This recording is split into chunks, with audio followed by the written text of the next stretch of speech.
Merci beaucoup, Monsieur le Président. Bienvenue au ministre, à son équipe. Donc, j'ai quelques questions de clarification. Ça semble être un projet de loi, comme mon collègue disait, assez administratif. Il y a quelques petits endroits où j'aimerais des clarifications, mieux comprendre qu'est-ce que ça veut dire. Et ma première question va être en lien avec la section de la page 4 de la version française. On parle de développement communautaire régional. Et la sous-section juste en dessous, 3.22, on parle que la forme et le contenu de la stratégie régionale sont établis conformément au règlement. Et celle-ci comprend tout autre enseignement qu'exige le ministre. Et donc, étant donné que le ministre, le cabinet va faire un règlement et que le ministre va exiger des informations, je veux mieux comprendre ce que développement communautaire régional veut dire. Je me rappelle que, je pense que c'était la semaine passée, mon collègue avait posé une question similaire, mais je ne trouvais pas que la définition avait été assez concluante. J'aimerais que le ministre élabore sur ce que le développement communautaire régional veut dire, étant donné que ça sera sous ces exigences que les commissions de services régionaux vont devoir faire ce plan-là.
Monsieur le Président, aux membres de Kenton, comme vous le savez, les commissions des services régionaux assureront désormais un leadership dans les 5 nouvelles responsabilités de le développement économique, la promotion du tourisme, le développement communautaire, le transport en commun et le partage des coûts récréatifs. Ce qu'on pourrait certainement dire au niveau du développement communautaire régional, c'est la plus grosse chose, c'est l'intégration du réseau d'inclusion communautaire à l'intérieur des CSR. Il y a eu beaucoup de réunions dernièrement, les CSR, avec les réseaux d'inclusion communautaire. Chaque réseau a un employé avec les CSR. Puis vraiment, au niveau du développement communautaire, c'est donner une vision régionale cohérente, plan stratégique sur le logement abordable, les services d'établissement des nouveaux arrivants, puis l'inclusion sociale, la communauté saine. Puis surtout, tout de suite, je crois, on va commencer à petits pas puis parcourir marathon tout de suite, c'est identifier des possibilités de partenariat. Donc, comme vous le savez, dans le comté de Kent, Magma, un bureau satellite dans le comté de Kent, donc c'est pour les nouveaux arrivants, c'est un bon commencement pour la CSR. Tandis qu'il y a d'autres CSR qui ne sont même pas rendus là. Donc, Je crois que c'est ça au niveau de développement communautaire régional. C'est vraiment l'intégration des réseaux communautaires, puis travailler sur le logement abordable, le service d'établissement de nouveaux arrivants, puis l'inclusion sociale. L'inclusion sociale veut quand même dire un grand mot. C'est peut être comment global. Ça sera à chaque CSR de développer en consortium avec le réseau d'inclusion communautaire et les municipalités, à savoir qu'est-ce qu'ils veulent s'attaquer au niveau développement communautaire régional. Merci beaucoup, M. le Président. Merci au ministre pour la réponse. Un élément qui manque de la réponse, c'est toute la question de la souveraineté alimentaire, la sécurité alimentaire. Est-ce que ça va être une exigence ou est-ce que ça, c'est vraiment optionnel?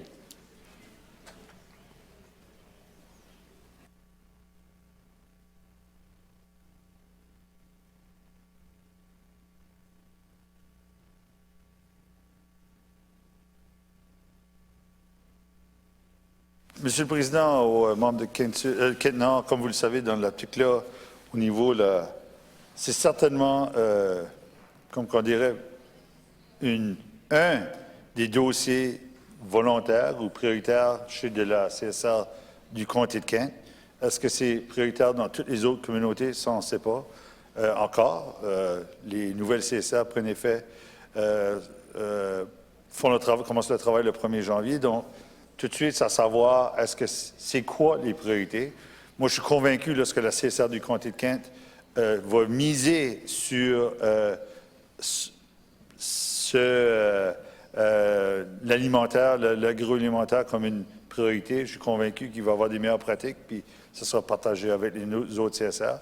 Encore en comment juste, le développement communautaire peut être tellement global quand que restreint aussi, là, donc tout de suite, c'est à savoir, c'est vraiment au niveau exploratoire, embryonnaire, mais tout de suite, je crois que surtout l'arrivée de nouveaux arrivants puis le logement abordable, c'est des priorités de l'heure. Je crois que on a vu dans la période de questions puis les derniers mois, puis durant la pandémie, on a vu beaucoup de nouveaux arrivants, puis le logement abordable est certainement une priorité pour n'importe quel gouvernement à travers le Canada. Merci beaucoup, M. le Président. Merci beaucoup au ministre. J'arguerais que la souveraineté alimentaire est très important aussi au Nouveau-Brunswick et devrait être prioritaire. On a perdu 20 de nos fermes dans les derniers 5 ans, selon Recensement Canada. On produit à peine 3 de nos fruits et légumes. Au Nouveau-Brunswick, il n'y a aucun ministère du gouvernement du Nouveau-Brunswick que le mandat de la souveraineté alimentaire ou de la sécurité alimentaire. J'ai déjà posé la question au ministère de l'Agriculture. Ce n'est pas eux. Eux, c'est du développement de l'industrie. Ce n'est pas des questions de souveraineté et de sécurité alimentaire. Je vois très clairement ici que le ministre, à travers de règlements, peut l'exiger. Donc, je vais demander au ministre aujourd'hui, est-ce qu'il va exiger inclure la souveraineté alimentaire comme étant quelque chose qui doit faire partie du développement communautaire régional.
Monsieur le Président, aux membres de Kenor, bon point.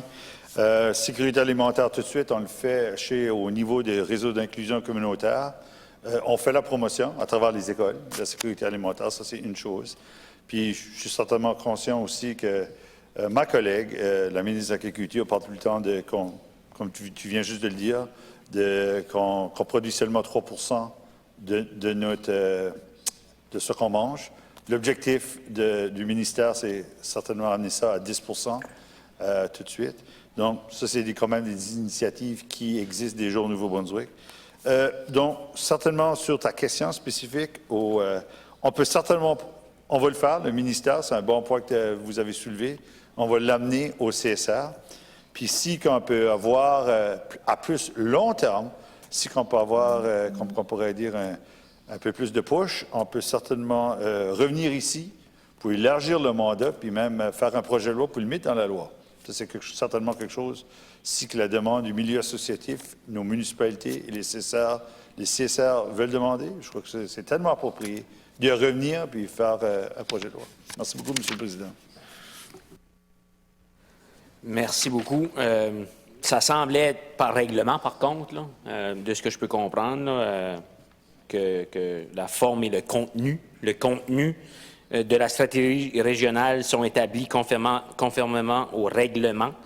Et donc, je pense que le ministre aura ce pouvoir-là sans revenir à la Chambre.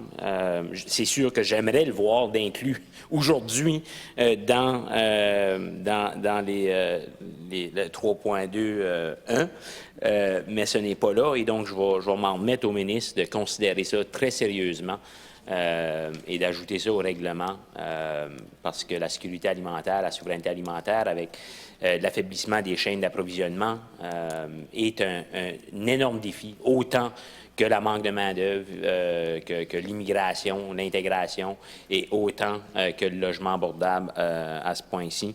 Même que, tu sais, pendant la pandémie, on a eu je me rappelle, à un moment donné, il y avait eu un plan développé par le gouvernement qui n'a jamais été suivi, mais ça avait été vu comme étant un des choses qu'il fallait réfléchir pendant la pandémie. Donc, je souhaite sincèrement que le ministre considère ça très sérieusement quand il vient le temps de faire ce règlement-là. Ma prochaine question, et ça sera certainement proche de ma dernière, étant donné qu'on est encore limité par le temps, par le gouvernement dans notre capacité de poser des questions. Ma dernière question, je vais référer le ministre et son équipe à la page 6 de la version française, 3.44. On parle ici on parle du rapport qui est numéré à la page précédente, le rapport que la Commission va envoyer, qui inclut ici la liste de l'ensemble des éléments d'infrastructure qui ont été recensés ou cernés conformément au paragraphe 1 et la liste des éléments d'infrastructure dont le coût doit être supporté par ses membres ou par certains d'entre eux en l'application du paragraphe 2. Donc, lorsqu'on vient à 3.44, on parle ici que dès la réception du rapport, le ministre procède à son examen afin de déterminer si l'un quelconque des éléments d'infrastructure figurant à la liste visée, mais ne figurant pas à celle visée par l'alinéa 3B, devrait faire l'objet d'une répartition des coûts en application du paragraphe 2. On continue la question, c'est juste mon introduction. On va plus bas. Et à 3.46, on parle ici que tout ordre donné par le ministre en vertu de l'alinéa 5B est réputé constituer une détermination faite par la Commission en application au paragraphe 2. Donc, si je comprends bien, le ministre va être capable d'exiger que certaines infrastructures soient partagées. Les coûts soient partagés, ou si la liste n'est pas complète, le ministre va avoir son mot à dire.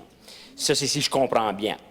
Maintenant, si je comprends bien, ma question est, est-ce que le ministre, de son côté, va être exigé de remettre un rapport à la Commission expliquant sa décision et le processus de décision qui l'a amené à prendre cette décision.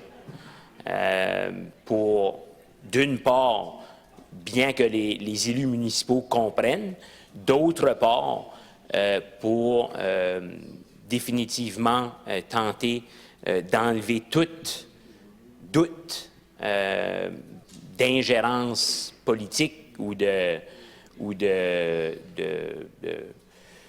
n'importe quel genre d'influence que un membre ou d'autres intérêts auraient pu exercer au niveau provincial pour outrepasser des décisions régionales.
Aux députés de Quintude, en effet, la chaîne d'approvisionnement, surtout au niveau manger, on voit même les deux, au niveau de l'obtention des drogues des enfants, c'est tout partout outre-mer. Puis s'il y a quelque chose qu'on doit faire, c'est garder, qu'est-ce qu'on peut garder ici au Nouveau-Brunswick ou au moins dans les provinces atlantiques, puis avoir une coordination. Donc, c'est pour ça, je suis certainement d'accord.